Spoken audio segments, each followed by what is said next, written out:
Travis, senior tech specialist. Clocked nearly 10 years at the same company. Nothing flashy about it. We build enterprise tools for other businesses. Not exciting, but dependable. The compensation's solid, the technical side keeps me engaged, and for most of that time, the people made it worth sticking around. I'm part of the core dev group, the section that keeps everything actually running. The team functioned like it knew exactly what it was doing. At the center of it all was Arthur, our department head. He wasn't the type to just assign tasks, he actually set the direction. He was in his late 50s, started out as a coder, back when you used punch cards.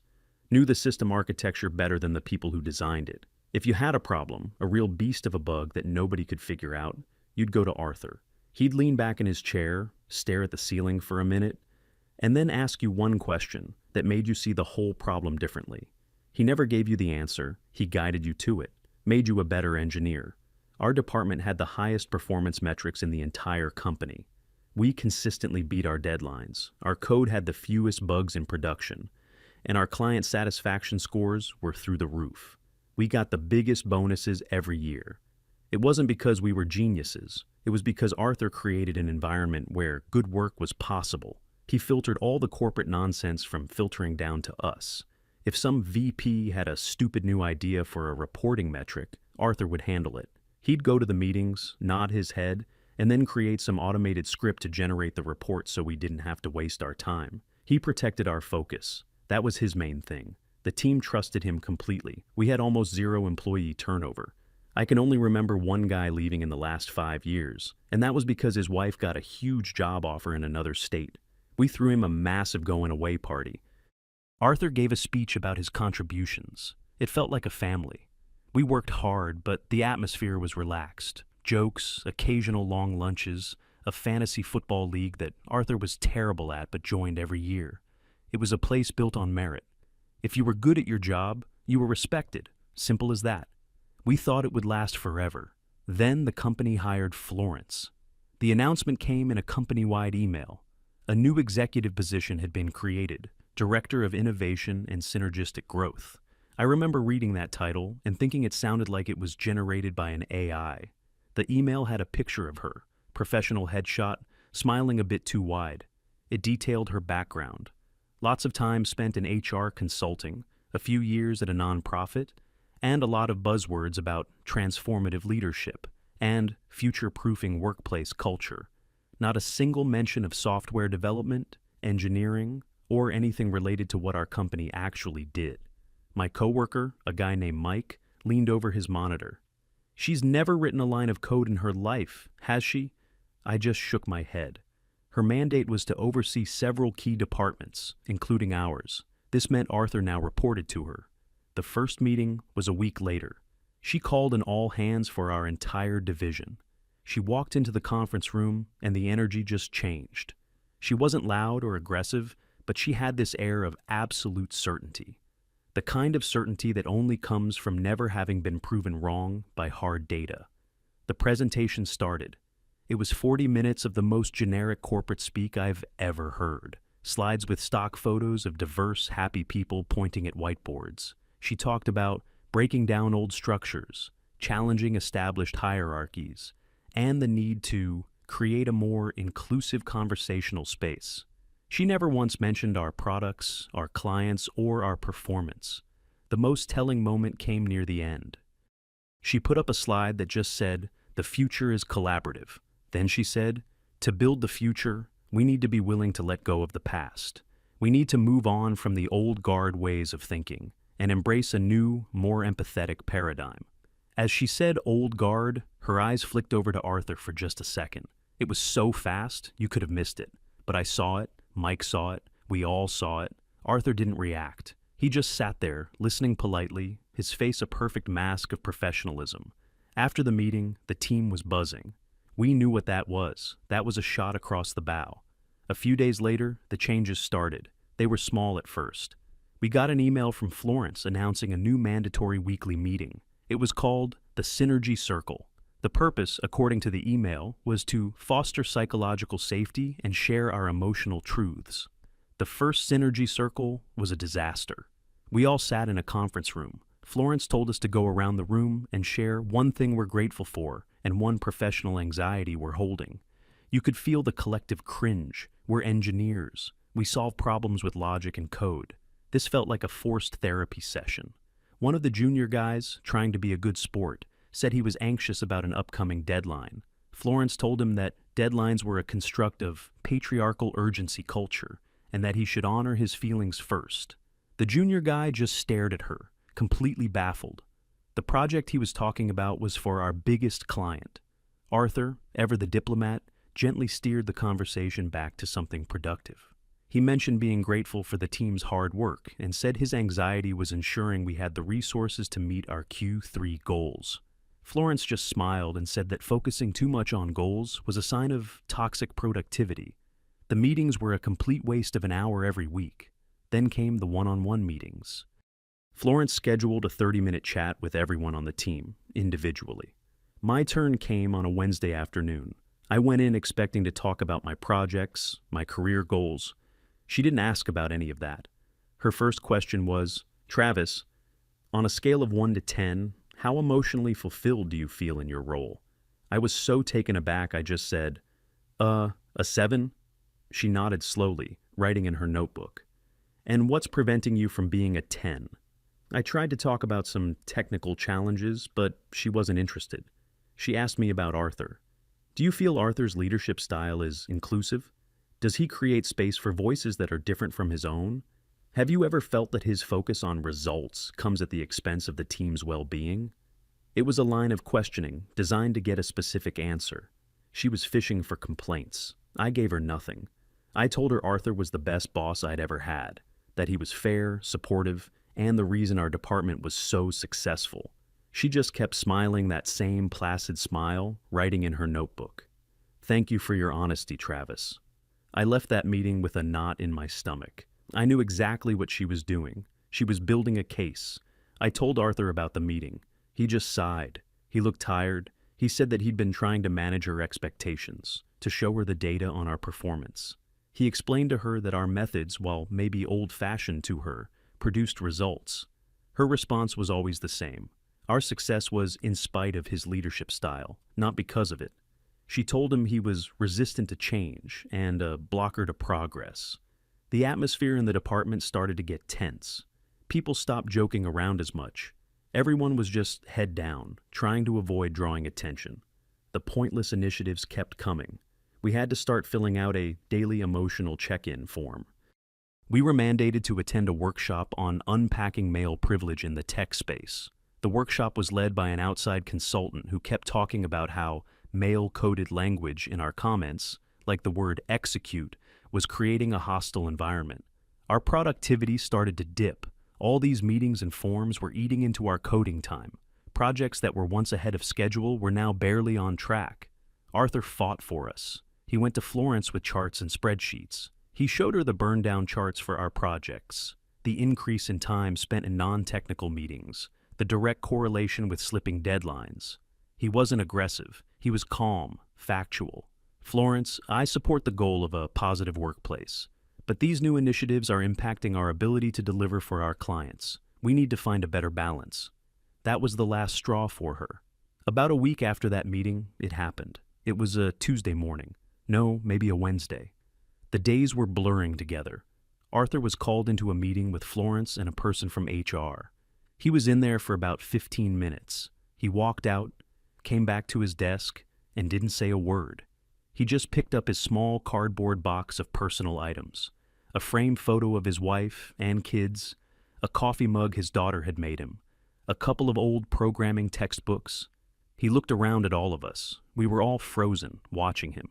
He just gave us a small, sad smile and a nod. And then he walked out. An HR rep was waiting to escort him. We sat there in absolute silence for a good 5 minutes. Nobody could believe it. They had actually done it. They had fired Arthur. An hour later, Florence sent out an email to the department.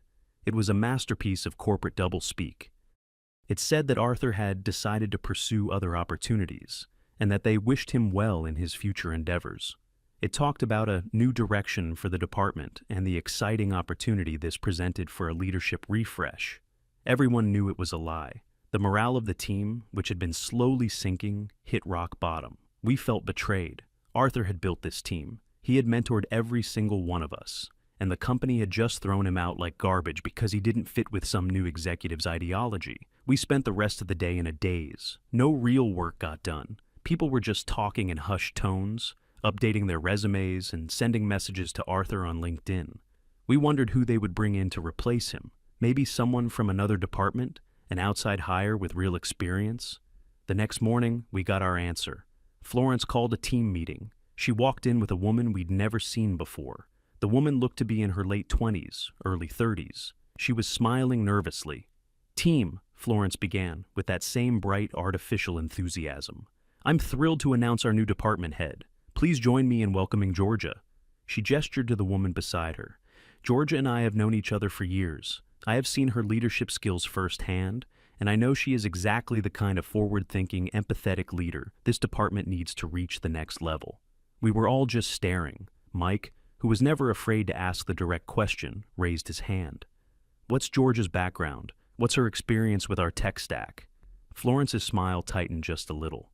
"Georgia has a rich and diverse background in team building and wellness-focused management.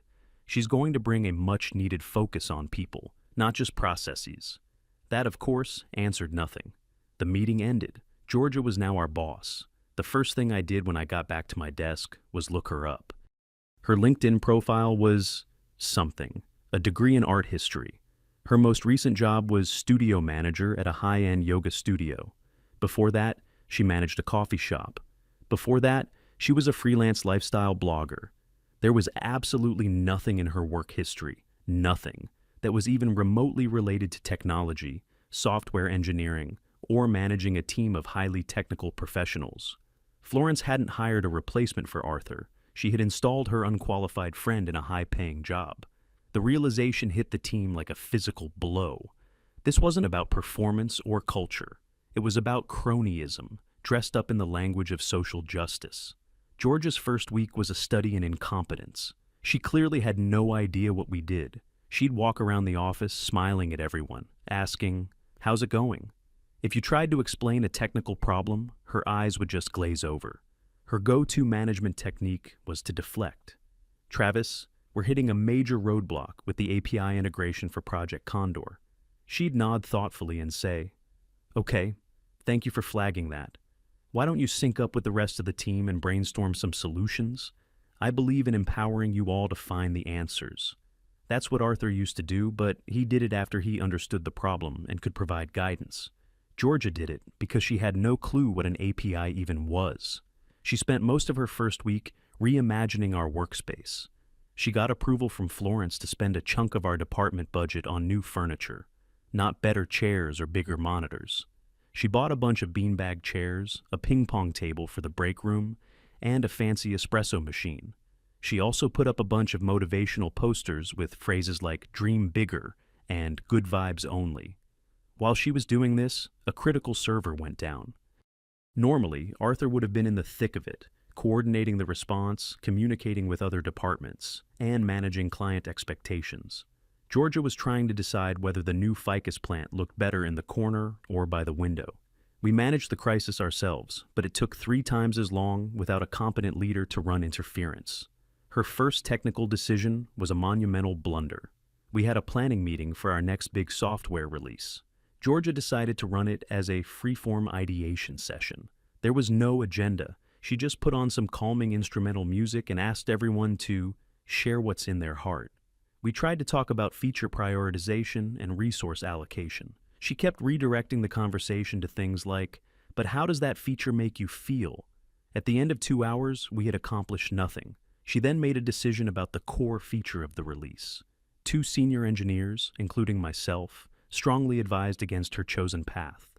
We explained in simple terms that it was technically unfeasible with our current architecture. It would require a massive, time-consuming rewrite. Arthur would have listened to that. He would have trusted his senior people.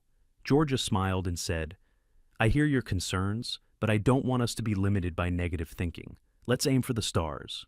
She officially greenlit the project. We knew it was doomed to fail. That was the moment the silent rebellion began. It wasn't something we coordinated. It just started happening. The top two senior engineers, guys who had been with the company even longer than me, quietly updated their resumes. They were both gone within a month. They didn't make a scene. They found new jobs, gave their 2 weeks' notice, and left. Their departure was a massive blow. They held so much institutional knowledge, Georgia didn't seem to understand the impact. At a team meeting, she said their leaving was a great opportunity to bring in some fresh perspectives. For those of us who remained, we adopted a new strategy: malicious compliance. We started doing exactly what Georgia asked, to the letter, knowing it would lead to chaos. She asked for a weekly progress report. We didn't give her the simple one-page summary Arthur preferred. We gave her a 100-page document detailing every single line of code, every bug ticket, every internal email. It was technically what she asked for, but it was completely useless. It would take her a full day to read, and she wouldn't understand any of it. She would give vague instructions in meetings. We need to enhance the user experience. We would take that literally. A junior dev spent a week changing the color of all the buttons in the application to a more calming shade of blue. The feature itself remained broken, but hey, the button was calming. Every request, every decision was now documented in email. No more verbal conversations. We needed a paper trail. When she made a bad call, we would reply, all saying, confirming that you have instructed us to proceed with X, despite the technical concerns we raised regarding Y and Z. It was our only defense. The department, once the pride of the company, was now in a nosedive. Our project velocity slowed to a crawl. Deadlines were no longer just missed. They were forgotten entirely. The aim for the STARS project that Georgia had approved was a black hole, sucking up resources and producing nothing. Client complaints started rolling in. First it was emails, then phone calls. Then a major client threatened to pull their contract. Georgia's response to this was to organize a mandatory mindfulness and meditation session for the team to help us cope with the stress. We were all sitting there on yoga mats, being told to breathe deeply, while our biggest account was on fire. Florence was completely insulated from this. Georgia was obviously feeding her a steady diet of nonsense. In the divisional meetings, she would present beautiful PowerPoint slides made by our marketing intern, full of buzzwords about cultural transformation and team empowerment. She talked about how much happier and more engaged our team was, now that we had beanbag chairs and a ping pong table. She never showed the performance metrics, and Florence, who only wanted to hear that her grand experiment was a success, believed every word of it. She saw the departure of our best engineers as a positive sign that she was successfully weeding out the resistance. The rest of the company was starting to notice, though. The sales team was furious because the product was buggy and new features were delayed indefinitely. The customer support team was overwhelmed with tickets from angry clients. We, the engineers on the ground, were stuck in the middle. We were watching the thing we had built with Arthur crumble to dust, all because one executive wanted to give her friend a job. We knew it couldn't last. Something had to break. We just didn't know how spectacular the implosion would be. The slow-motion train wreck continued for the next couple of months. Our department became an island of chaos. We stopped collaborating with other teams unless we absolutely had to. We knew our work was garbage, and we were embarrassed. We were also trying to protect the good people in other departments from the fallout. Georgia, meanwhile, was living in a different reality. She genuinely seemed to believe that things were going well. She'd walk around telling us how much the vibe of the department had improved. "I just love the energy in here now," she'd say. "It's so much more collaborative and less intense." We weren't collaborating. We were emailing each other from 10 feet away to create a paper trail of her bad decisions. The less intense part was just the quiet hum of people browsing job sites. The first major, public crack in the facade happened during a client call. It was with our second biggest account. Let's call them Megacorp. They were getting increasingly frustrated with the delays on their project. Their account manager demanded a meeting with our department head to get a firm timeline. So Georgia had to join the call. Myself and another senior guy, Dave, were there for technical support. It was a bloodbath. The lead from Megacorp, a sharp guy named Ken, did not mince words. He laid out a list of missed deadlines, bugs that had been in the queue for weeks, and a total lack of communication. Georgia tried to use her usual tactics. She started talking about reframing our partnership, and co-creating a journey towards success. Ken was not having it. Georgia, I don't need a journey. I need a working data import feature that was promised to my boss 6 weeks ago. What is the status of that feature? Georgia had no idea. She looked at me and Dave with panic in her eyes. She turned back to the camera. That's a great question, Ken. I'll empower my team to speak to that. Travis, she threw me right under the bus. I unmuted myself and gave Ken the real update. I told him the feature was blocked because of a fundamental architectural flaw that we had identified months ago, but the decision was made to proceed anyway. I told him a realistic timeline was another 2 months, best case scenario, and would require pulling developers off 2 other projects. I was polite, professional, but I did not sugarcoat it. There was a long silence on the call. Ken just said, "Thank you, Travis. That's the first straight answer I've gotten in 2 months." He then turned his attention back to Georgia. "So, to be clear, your team knew this wouldn't work. You pushed ahead anyway. And now you're going to be 3 months late and it's going to delay our entire product launch?" Georgia started to stammer. "Well, I wouldn't frame it as a failure. More as a learning opportunity." Ken cut her off.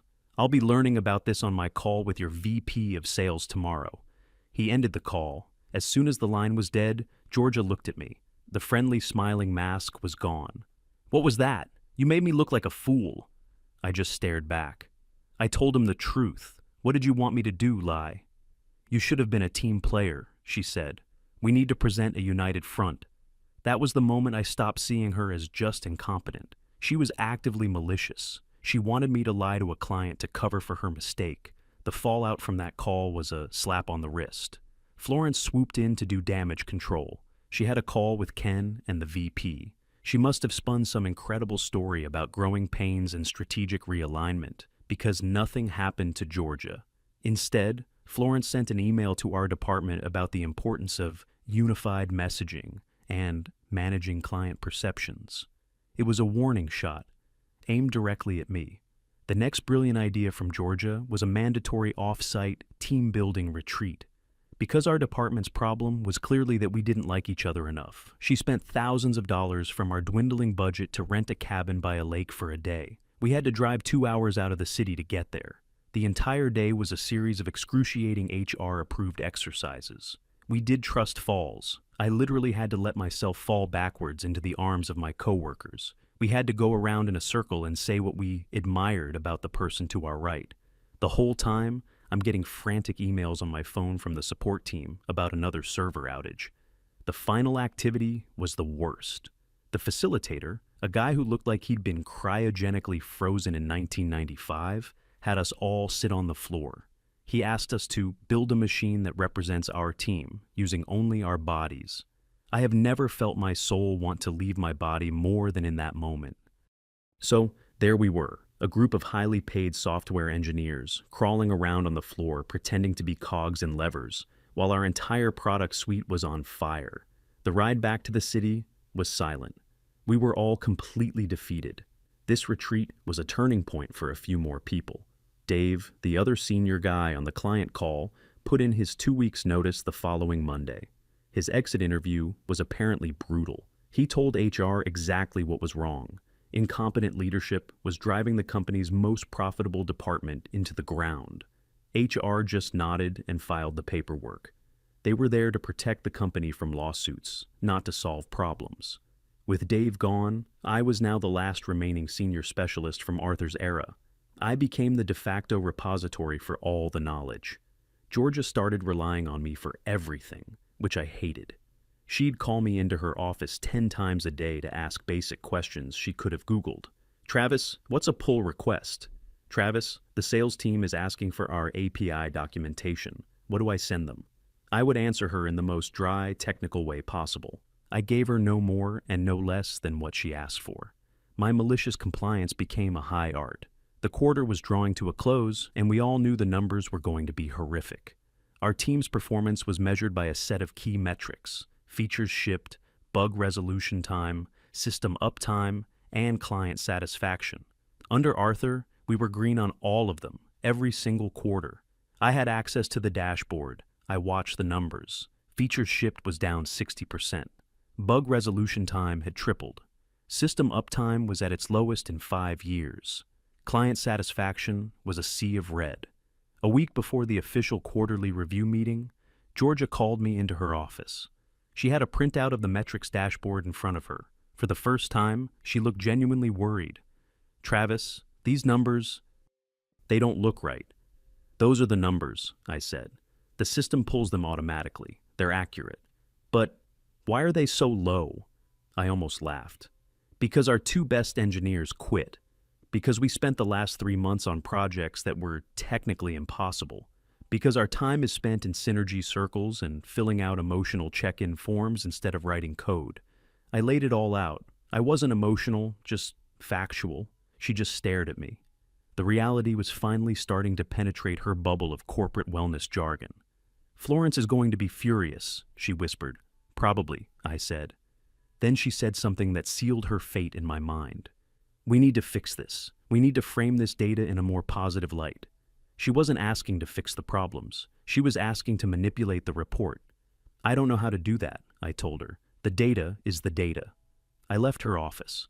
A few days later, we saw the quarterly report she and Florence had put together for the executive team. It was a work of fiction. They had cherry-picked vanity metrics. Instead of features shipped, they had a metric called innovative ideas brainstormed. Instead of bug resolution time, they had a chart showing the increase in interdepartmental communication, which was just a count of how many pointless meetings we'd been forced to attend. They presented the departure of our senior engineers as a successful cost-saving measure that streamlined the team. It was so dishonest, it was breathtaking. The executive team, who only wanted good news, bought it. For a little while, it seemed like they were going to get away with it. But you can't lie to the market. The final nail in the coffin was our biggest client, Project Condor, the one I'd warned Georgia about. They had been with us for over 10 years. They were a massive part of our annual revenue. After the disastrous client call with Megacorp, word had gotten around. The account manager for Project Condor started asking hard questions. He wanted to see a demo of the new features he'd been promised for the end of the year. Of course, those features didn't exist. Georgia and Florence tried to stall. They told him the features were in a beta testing phase and not ready for a demo. They offered him a discount on his next renewal as a sign of good faith. The client was old school. They didn't care about discounts. They cared about a product that worked. Their CTO requested a technical deep dive with our development team. Florence, knowing Georgia couldn't handle it, tried to block it. She told them our engineers were too busy working on delivering value to be pulled into meetings. This was a massive red flag for the client. They knew something was wrong. Around that time, the client's CTO happened to run into Arthur at a tech conference. Arthur was now working for a competitor, and by all accounts, he was thriving. I don't know what they talked about. Arthur would never say. But he was a man of integrity. I'm sure he was professional. He probably didn't even have to say anything bad. The CTO likely asked him, "Hey, what's going on over at your old company? Things seem off." Arthur probably just gave a polite non-committal answer, and that was enough. A week after that conference, the email landed. It was from the CEO of Project Condor. It was addressed to our CEO. It was a formal notice that they would not be renewing their contract. The email cited a complete collapse in product quality, missed deadlines, and a total lack of competent technical leadership. The loss of that contract was an earthquake. It wasn't something you could hide in a PowerPoint presentation.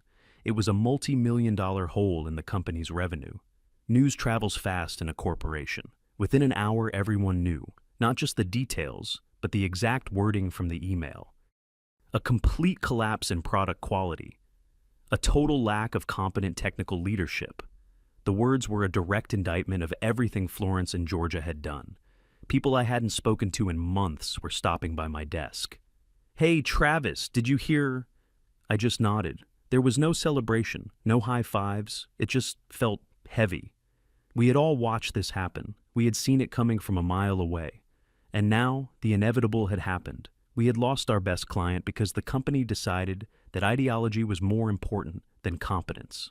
That afternoon, a calendar invitation appeared in my inbox. It was from the executive vice president, the big boss, the one who reported directly to the CEO. The meeting was for the next morning. The only attendees listed were the VP, Florence, Georgia, and me. The subject line was just one word: Project Condor. I looked at that invitation for a long time. I knew what this was. This was the reckoning. I wasn't nervous. I wasn't even angry anymore. I just felt a cold sense of calm. I had all my emails saved. I had all the data. I wasn't going to have to say a thing. The facts were going to speak for themselves. I went home that night, and for the first time in months, I slept soundly. The storm had finally arrived. The next morning, I walked into the top-floor conference room. The VP was already there. He was a no-nonsense guy, an engineer by training who had come up through the ranks.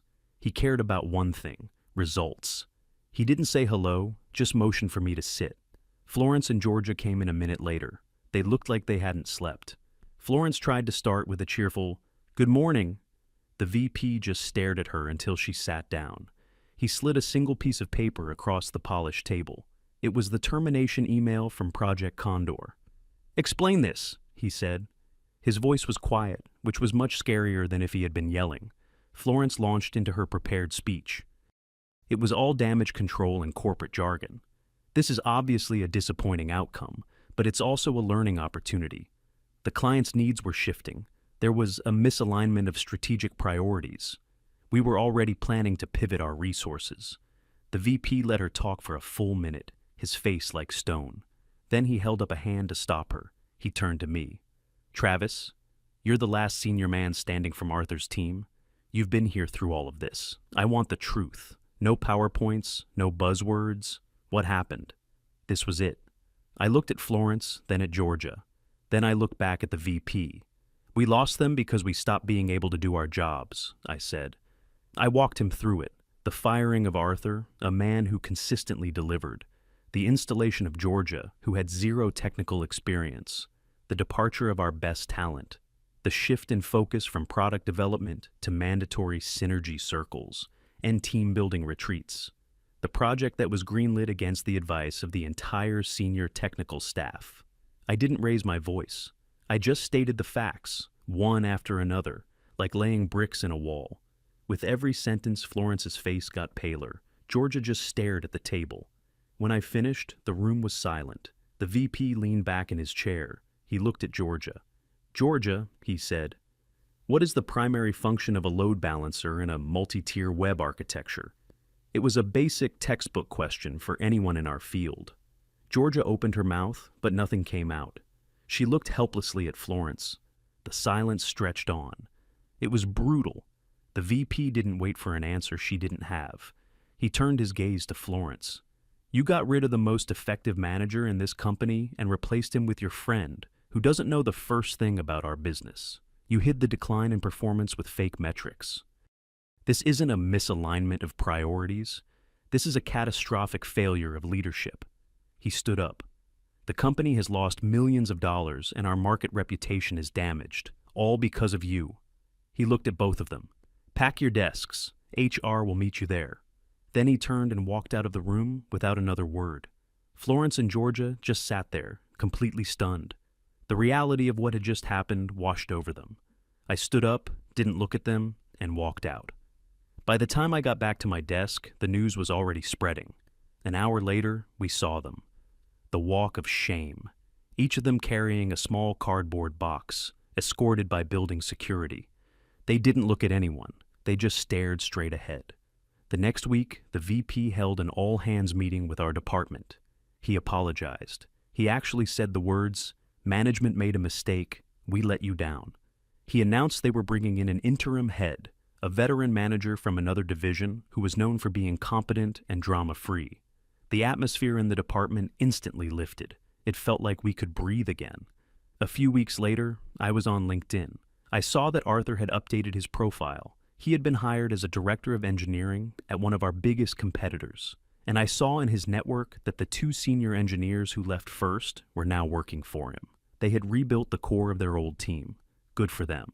It took our department the better part of a year to recover. We had to rebuild trust with our remaining clients and hire new talent to replace who we'd lost. The beanbag chairs and the ping pong table are still here. Nobody uses them. They're just a quiet reminder of a time when the people in charge thought that a good vibe was more important than a good product. I'm still here. The work is getting back to normal, but something was lost. the sense of loyalty, the feeling that the company had your back. We learned a valuable lesson. You can't fake competence. Eventually, reality always sends you the bill.